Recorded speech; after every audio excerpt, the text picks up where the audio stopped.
Wish I'd got some definite news for Kevin. Might have cheered him up. Glenn, don't think I'm being nosy, but I couldn't help overhearing the other night. Is he having some trouble with his mum and dad? Yeah, they're splitting up. Oh, at their age. You think they'd be past all that? Oh, I don't think they're that old. Sally can't be more than, what, 46? Still. Whose fault? His, I suppose. He's the one who's going off. With the woman who works in the garage. Kinky for some, Paul, is it? The manageress. Quite clever, really. Very good at her job. Not backward at coming forward with blokes either, bit sound of it. Had enough practice. I don't think I've ever known her when she hasn't had at least one on the go. And he's left home and shuts up with her? Looks like it. He was staying at the motel, but he's moved out and, well... Oh, shame. I hate to hear of marriages splitting up, especially when there's kids. I mean, there's no need for it. I mean, we all get bother. Look, if I took notice every time Mitch got involved with one of his little tarts, we'd have split up years ago. But it's never anything serious, never anything to make a fuss about. You've never had any trouble with Kev, have you? Well, there was this girl once, but nothing really happened. I mean, it was all on her side, you know. She just fancied him. Well, if you will marry a bloke that looks like Steve McQueen's grandson, eh? That's what Mum says. I'll just have to get used to it. Do you know, I think this traffic gets worse. Do you think we were never coming? Oh, what time is it? Gone 7. Hi, Rachel. Everything all right? Yeah, great. Mum, did you remember me towel? Yes, I did. I couldn't get exactly what you asked for, so I brought lilac instead. Is that all right? Lovely, thanks. Oh, and these are from the girls. Ooh. They send their love. Chocolates. We were running a bit low. Any news? No. They took me down to the surgery last night, but just routine. Well, there's plenty of time in there. I mean, look at Rachel. Well, I expect your husband's pleased, isn't he, that everything's going well? Oh, yeah, over the moon. Thank God I don't have to go through that again, he said. You've got in to see you then? No, he rang up last night from... Where was it, Glenda? Oh, somewhere in Lanarkshire, wasn't it? Lanarkshire, that's Scotland, isn't it? Yeah. And last week he was in Yorkshire. Oh, well, you know, out of season, you have to take what dates you can get. It's all right in the summer, you know, sometimes you stay put for months on end. What a life, eh? Wouldn't suit me. Oh, I don't know. Getting around, new places, different people.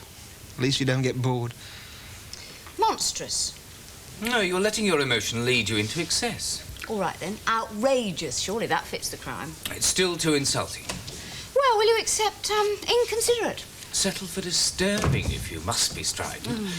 But it'd be more dignified to use no provocative adjectives at all. If you two are going to slang one another, would you mind doing it elsewhere? David, do not derail my train of thought. All right, no adjectives. Right, your proposal. Now, what's next? To inflict? To construct. To construct, yes, this abominable bypass. That's it, a protest letter to the council. I thought you were going to help me to calm her down. He has. And why are you rushing into this nonsense? Because my neighbours have been at me. I mean, Richard isn't the only one to have deduced, as you put it yesterday, where this wretched bypass is going. Now, I have been asked to chair a committee to start a campaign against the whole thing. You? What is so surprising about that? Have you any idea what it means to chair a protest meeting? Dozens of people all worried about their properties, shouting their heads off. Oh, you think I can't keep order? I think you'll end up by presiding over a chaos of your own making. If you go on like this, you'll provoke me into doing it just to show you how well women can. Oh, I'm not talking about women in general. I'm talking about you in particular. I'm surprised at you encouraging it. No. Jill has no intention of chairing any meetings. All she's undertaken to do is to draft a letter to the council on behalf of the protest committee. Oh, that's not so bad, but who'd sign the letter? Just you? Certainly not. Whoever's elected secretary of the committee. And Jill is not going to accept nomination to that or any other post. You have done such a good job of calming her down. Why don't you chair the protest meeting yourself? Now, there's a good idea. No, it isn't. I don't own a house anywhere. I couldn't care less where the bypass goes. Same old Richard. Heartless to the end. Max still not in? No, his dinner will be dry to a frazzle. He said not to bother. A man needs to eat after a day's work, you know. He'll grab a pie and a pint somewhere. Why does he have to stay all these long hours, any road? There's going to be a bit of upheaval. What? At the garage, they're having the forecourt done. Oh, no. What? Gonna be one of them mucky jobs, is it? Sort of. Oh, it all treads through, you know. They never wipe their feet. They don't think. When are they going to start digging? Oh, any time now. Do you know, I do worry about Mac. After all, after a hard day, to come back to no family, it's no life, is it? Sure, I could brain that tree now. I really could.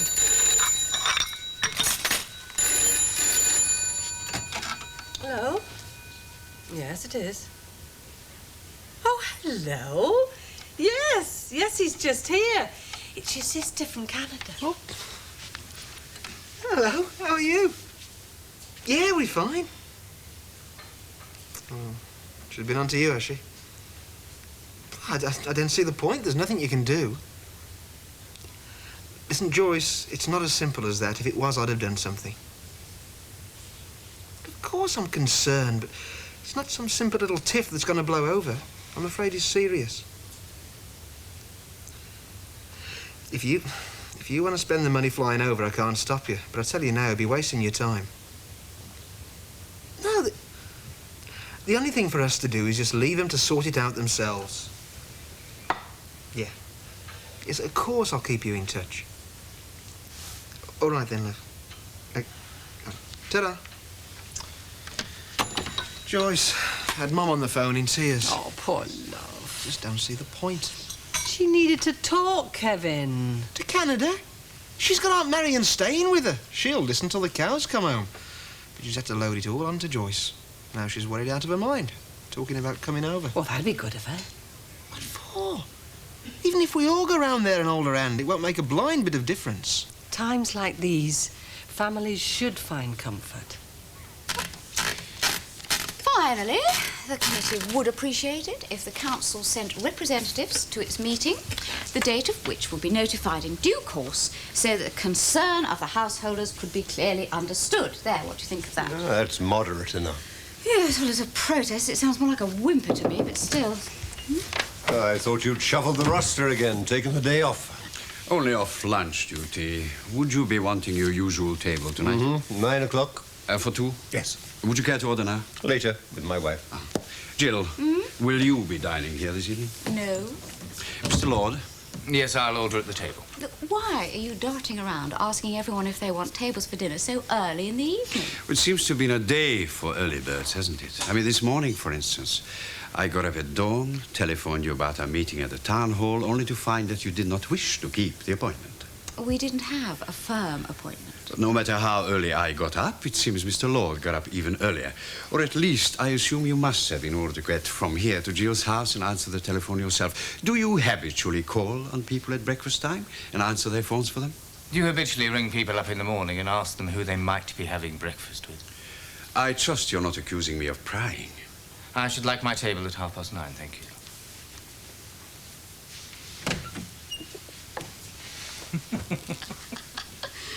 Sometimes I despair of that man. I suppose you realise that you virtually convinced him that we were up to something last night when we went.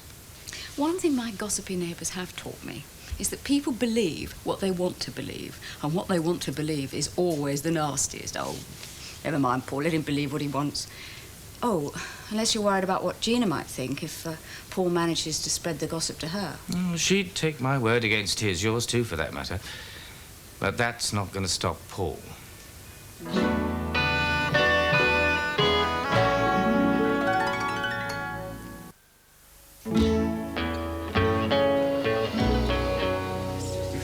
Ducks, may I suggest that you don't have that pate? It's rather rich.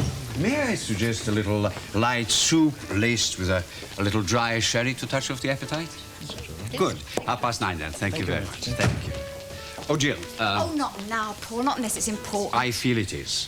When you finish duty at 10:30, may I come to your office for a few moments? There is something you should know sooner rather than later. Oh, all right, Paul. Good. Have a whiskey, please. Right. Hi. Hello. What are you going to have? Oh, gin and tonic, please. And a gin and tonic, please. Hey, are you busy tomorrow? Yes. Oh. Oh, I have to spend the day on business for J. Henry. Oh, well. What was it? Well, I thought I would pursue some of the suggestions that my solicitor made. Well, he made quite a few suggestions. Which one do you mean? Well, that I should suss out property values.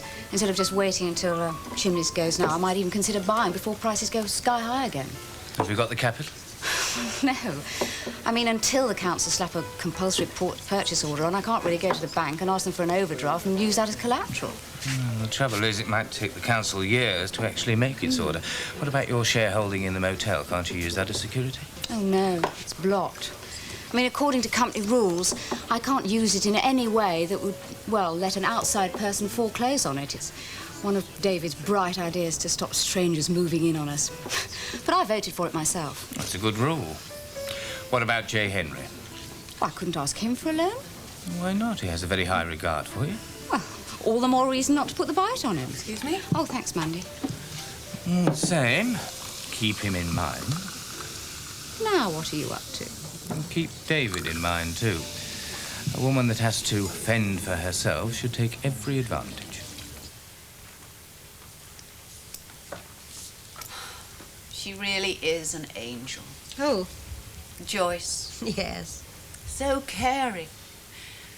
She was very upset, you know. Well, she would be. Do you know, it might be an idea for you to go back out to Joyce. For a break. You had such a good time there. That's true. I mean, even a short stay would give things a chance to, well, settle down. Marian, that might just be the answer. Yes. What it would need, you see, would be a reason. What do you mean? To get Oliver to agree to go. Now, if Joyce was suddenly taken ill, Sal. or desperately needed us for something, well, we could think of it, I'm sure, and she would cooperate. Well, why are you looking like that? Sal, I meant for you to go now on your own. Meek? Give in? Let him stay here with her? Are you mad? Well, is that what you do? Give them your blessing and say, well, you carry on, I'm off to Canada to see my darling daughter. It just seemed That to me... would be chickening out. No, it wouldn't. Well, call it what you like. You'd not do that, Marian. You'd fight every inch of the way, and what is more, I'd back you. There wouldn't be any talk of giving in from me. Is that your idea of helping? I don't know how to help you, Sal. If I could walk out and bring him back for you, I would do just that, whatever it took. What I'm looking for is a way to make things more bearable for you. Well, I'll tell you the way. I won't let myself so much as think he's not coming back. He is. And if you want to help, you better start thinking that way, too. You fixed that plug yet? No, it'd be safer to put a new one on. You've been very quiet since we got back. I'll be glad when all this hospital visiting's over. I know she's not ill or anything, but all the same. I know. It's an anxious time, isn't it? And if it doesn't go right the first Don't time... even think about it, let alone mention it. Especially in front of Glenda. I tried the other night. Doesn't do any good. When you think of poor old Rachel 3 times... Yeah. Still, we might be worrying unnecessarily, mightn't we? I mean, they seem cheerful enough there, don't they, the nurses? And tonight the sister went out of her way to say good-night to us and smiled at us. Well, they wouldn't have done that if they had any doubts, would they? I don't know. It's all routine to them. They see patients and visitors come and go. Sometimes it works, sometimes it doesn't. So, you know, it's ta-ra, Mr. and Mrs. Smith. Goodbye, better luck next time. Well, I don't want her next time. Oh, no, I mean it.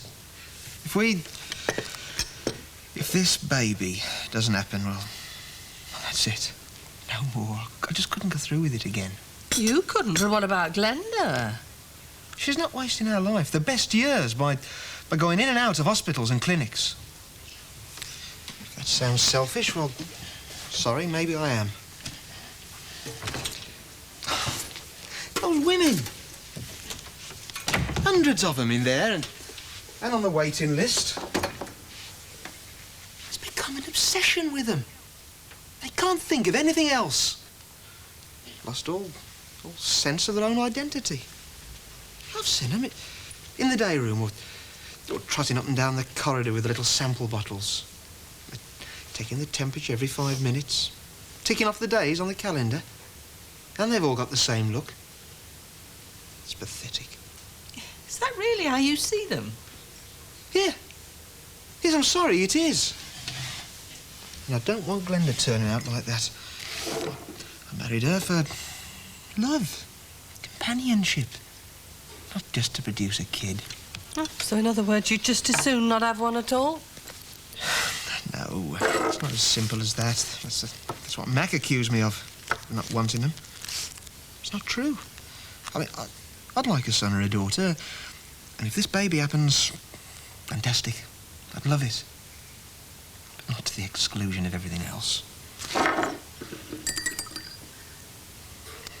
suppose as a woman you find that difficult to understand? Oh, no, I don't. No, not everybody's cut out to be a parent, but the sad part is that you and Glenda should be so different, because she's too much the other way, isn't she?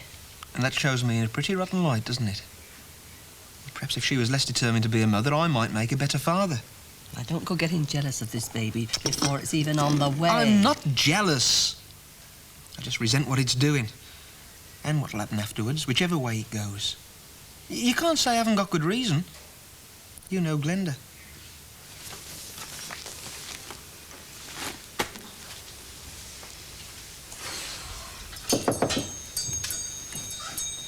Forgotten about you. I'm sorry I tried to get here earlier, but you know what it's Look, like. Paul, yourself. what is it about? I have to go see all my neighbours about this bypass thing before I can get to bed tonight. Oh, that reminds me. And, listen, don't creep and peep about my private life. Never again try and put on a turn like you tried to get away with this afternoon, as if you were entitled to explanations from me. And never again ring me at breakfast time at Chimneys. And never again watch who I go out with day or night. And if what you come in to tell me that I should know sooner rather than later is a bit of poison about Richard Lord, you can keep it to yourself. As always, you misjudge me. Now listen, the editor of the local newspaper dined here this evening. I interested him in the bypass. I pointed you out to him. I feel if you could dine with him here, he would take up the story, arouse public sympathy, and save, among many other charming houses, your Chimneys. Now, he's free to dine with you on Saturday night at 8:30. Might you be? Well, yes, I am free on Saturday night, but I am not inclined to dine with anyone you might select for me. Nor am I interested in saving Chimneys. What are you trying to do? Imprison me in the place? Good night.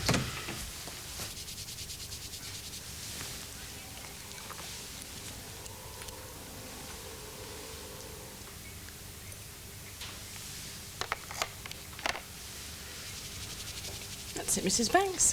Thank you.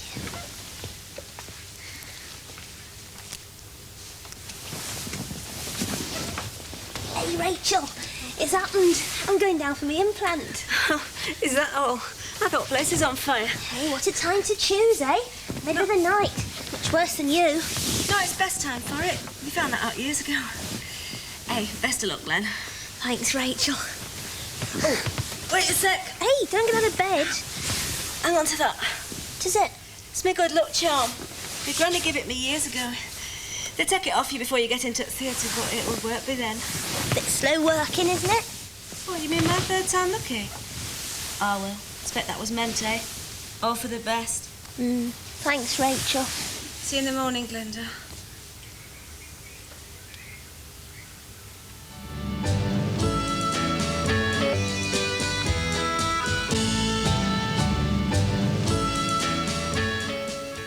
Good night, Mother.